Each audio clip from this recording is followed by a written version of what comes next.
Alright, welcome back to game 3 in this best of 5. It could be a very quick series if Lambo can't pull this together, guys. Fingers are crossed, maybe he gets a victory here on Star Station, but one win away from a couple of easily earned euro. I shouldn't say a couple, 100 easily earned euro. It's going to be in the top left corner of the map, the blue Zerg player, VP Ben Q Slivko.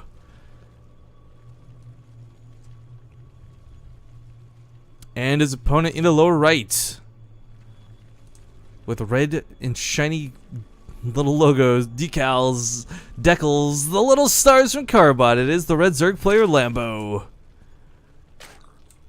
And of course, as stated before, he is on his last life. He has to win 3 in a row if he wants to continue in the King of the Hill today. Slivko. Gosh, this name is so obnoxious that it doesn't fit on the overlay. But Slivko, guys, we'll be going up to fight against Cross next if he locks us out. And ZVT is going to be a whole nother can of worms against another really, really skilled player. But not to get ahead of ourselves, it's ZVZ, and really, honestly, could go either way. Star Station is a map that's been removed from some tournament map pools. I don't know if both of these players are still familiar with it or not. It's weird to consider that you could ever become unfamiliar with a map that you've played 100 times, but let's be honest, guys, when you've played about 500 more on, say, like Heavy Rain, then it's not really the case through practice and persistence, I guess, and whatnot.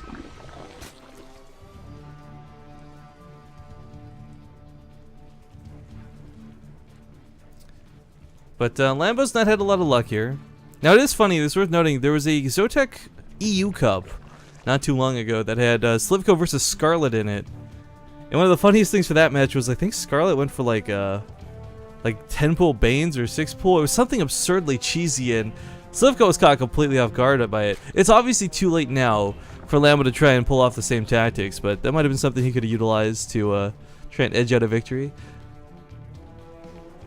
But expansions coming up for both players. Slivko is not actually taking his gas yet. Lambo is taking his gas a little bit earlier. Again, you can get away with playing gasless in ZVZ. It's obviously not the most popular go-to version of builds, but it can be done.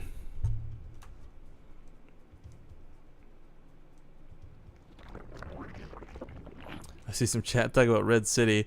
Oh man, that was a can of worms map. That's what that was. Just we're gonna start bringing up really old school maps. We can start talking about like Tal'Darim and stuff while we're at it, because GG or Metalopolis, just that nostalgia factor kicking in. But Star Station is not that old. It's only a season ago.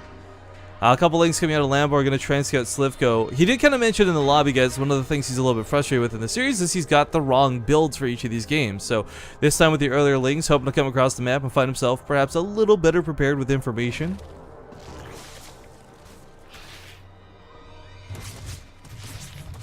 Looks like scouts the gasless, which is kind of important. He knows that Slivko's not going to have Banelings out anytime soon, and that may give leeway to Lambo to do a little bit more aggression here. Did pull off of gas mostly, not entirely. Of course, leaving one on, wants to be able to recover his tech if necessary down the line. But if Lambo's going to go with a Zergling all in, forget Banelings for a second, but just straight up Speedlings, it might not be the easiest thing for Slivko to hold initially. I mean, he can make up a lot of his own lings, sure, but if Lambo's got like a Baneling or two mixed in with that, then Slivko's going to be, well, I should take that back. Just doubled up his gas production here. So he'll catch up to Lambo here in a little bit. His metabolic boost is going to be incredibly late in comparison, but may skip over it entirely. If you're ever trying to get roaches out, go for some roach upgrades or something. And yeah, roach weren't coming out. So Slivko, not going to be too pressured by anything early on here. Third entry from Lambo is coming up pretty quick. Actually, I love this choice. He's got to be banking on Slivko playing a little bit more defensively, but as we see, Slivko is going to be the one going for that earlier layer this time. Whether he goes for Mutalisks or not, it's going to remain to be seen here. It looks like it will probably be leaning towards Mutalisks. That may end up working out a little bit here for Lambo. So if Lambo, he's taking his gases at his natural. It doesn't look like he's going towards Roaches just yet. And, ooh, Carapace coming out of Slivko here too. Perhaps a little worried about some aggression.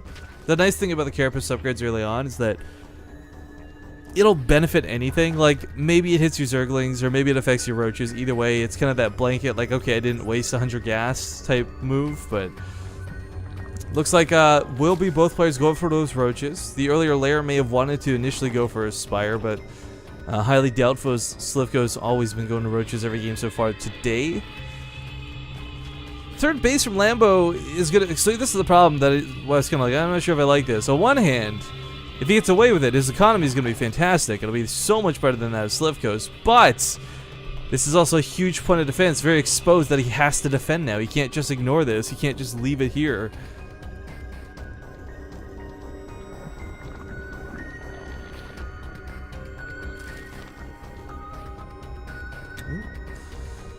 Slivko taking his own third while this is going on, does have some Roaches already out and available. Star Station does deceptively have a rather large rush distance, so getting reinforcements across the map will not be the quickest thing in the world.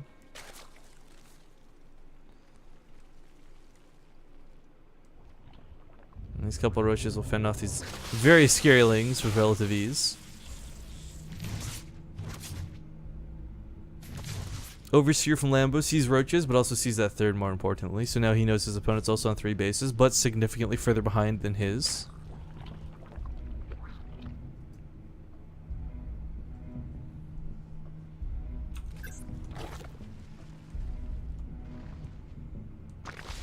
Another scout going towards the main.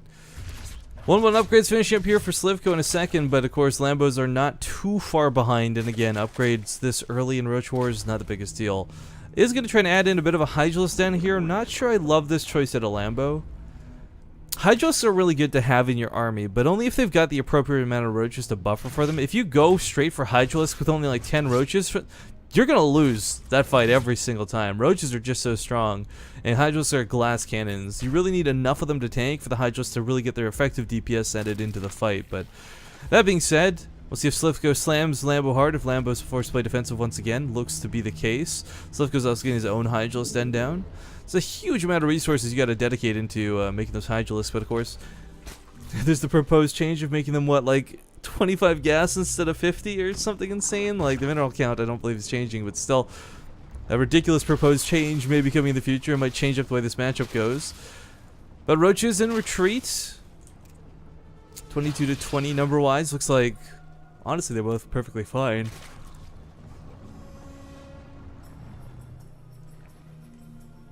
Shout out to Sweffimo in chat. It's got all of the best emoticons.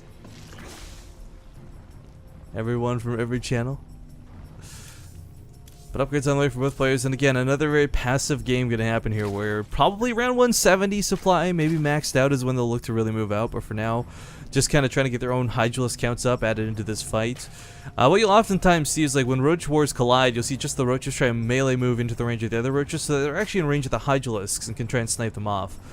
Hydralisks, of course, again, with only 80 health, not exactly the most durable units, but their DPS is so incredibly high. It looks like both players are shooting to have that 2-2 for the next fights. Actually, I take that back. Lambo's level 2 armor upgrades are a little bit behind. By a little bit, I mean a whole upgrade behind, but...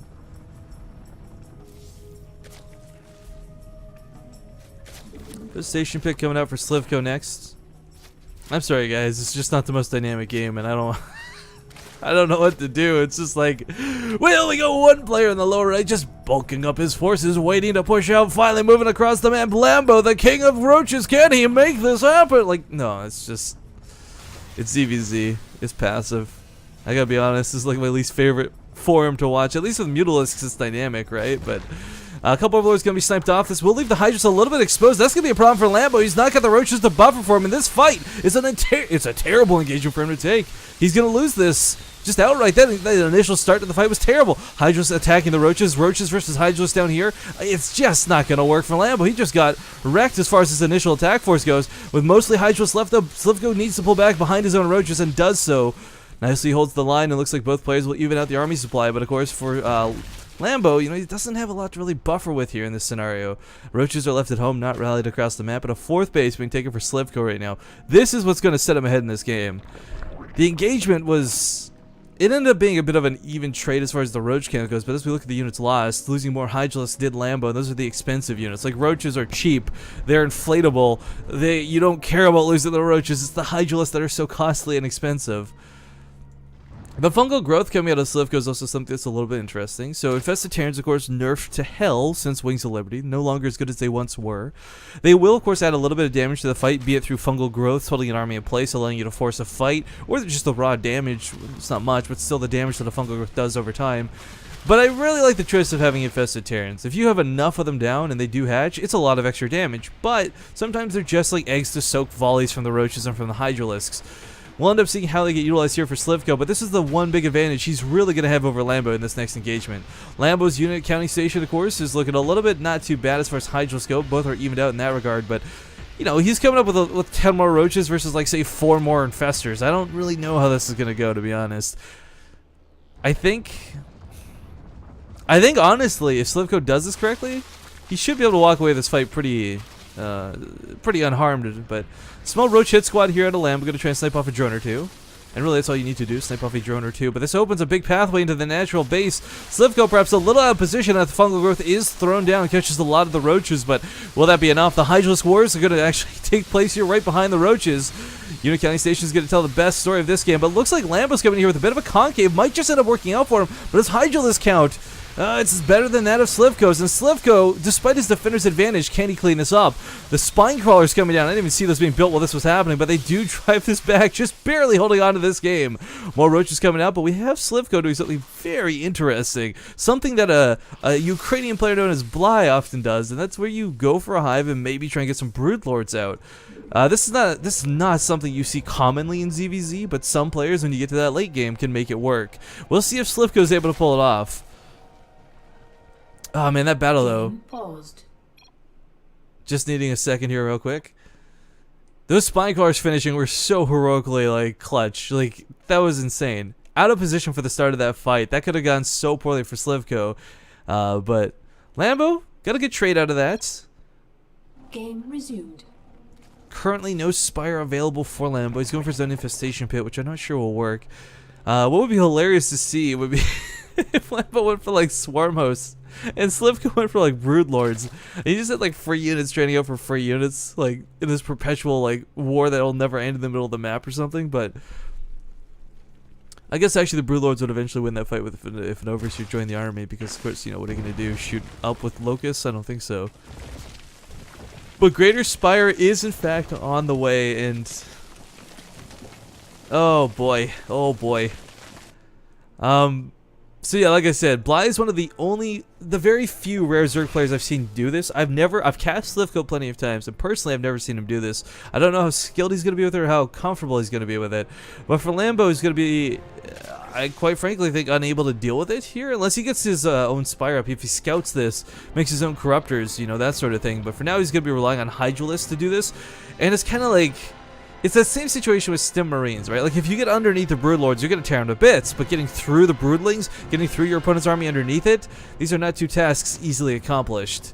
But both players on 4 bases, a 5th one coming out for Lambo. A very strange game number 3 to be going down, but let's not forget, guys, everything is on the line here for Lambo. He doesn't want to go out of the King of the Hill this early. There's possibly $1,000 up for grab for one of these starting players. So, for him, I think he's just really, really trying his best to dig deep into this game, and perhaps tunnel visioning a little bit. We'll scout that Greater Spire, and that is not a happy thing to see so late. Now, of course, he could try and start his own Spire, but sticking with the Infestors for the time being. Fungal growth will definitely be an asset in this fight, but also launching a bunch of Infested Terrans underneath the Broodlords will be huge. Not investing in too many, though. I kind of like this out of Slivko. Probably have about 5 or 6 in the end, or however many Corruptors he has left here. Yeah, so about 7 Broodlords in total. This will be a lot of extra free units, guys. And that's the key word there, free units. And that's a hell of a lot of Spore Crawlers coming down to overmax his supply, guys. Oh my god. It's a 212 versus a 200 fight. We'll see how this goes. There's spine crawlers down, though. There's infestors.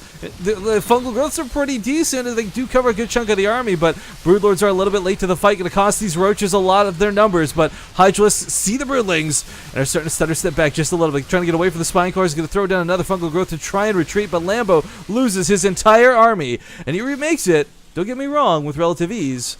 But you'll notice that Slivko took such minimal losses in that engagement, it's not going to be difficult for him to slowly push out with these broodlords.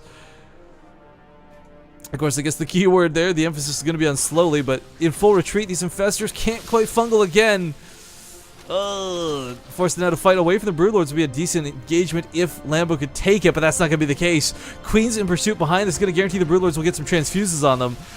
But the army value here out of Slivko is looking a little bit too good. Still maxed out, and Lambo nowhere close to it, trying to completely avoid the army here. Might just wrap around the map, and a base trade might be in order. I say that a little bit jokingly, but reality is he's got more mobility than his opponents. The broodlords are incredibly slow, and that's their biggest disadvantage. So, says, yeah, I can't take this fight.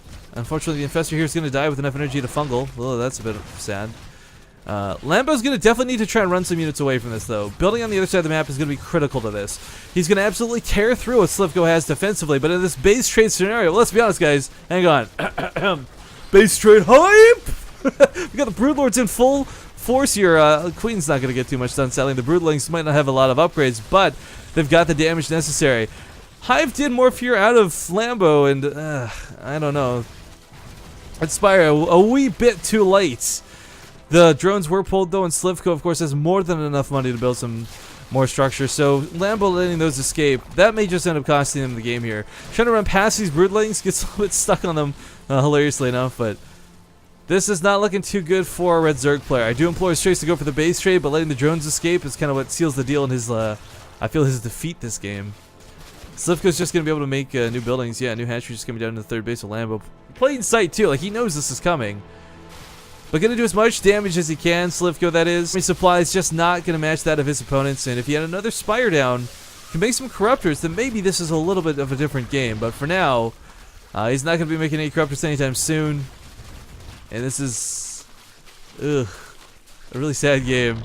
Lambo put up a pretty good fight, and this trade at the end was not too bad. He got a couple of good engagements in this game that just Slivko defended magnificently, if we're going to pay the main compliments. But for now, this is looking to be pretty grim. Now, I don't believe Slivko knows about the hatchery of Lambo. Lambo, however, knows about the hatchery of Slivko.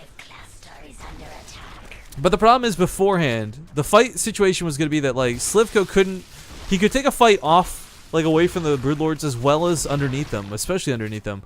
But now in the situation that Lambo's currently in, I don't know that he can really take a fight at all.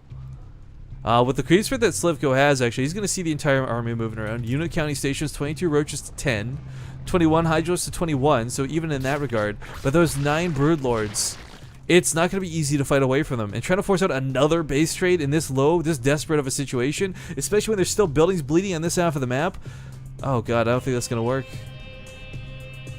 But extractors everywhere and hatcheries across the map for both players. Both teams here looking to go for a bit of a reset, but of course with the bigger bank out of Slivko, he's got a lot of minerals, but he doesn't have any gas, so he can't really make any awesome tech units. And this slow push, this death ball that's about to greet Lambo, oh god, if Lambo was at the watchtower, he may have seen this coming, but unfortunately gonna have to give up ground once again. In a situation where he gets fungal growth, stuck, forced to fight with a lot of these units. Good game, and good luck is going to be called. A 3-0 victory here for Slivko in the first round of the day.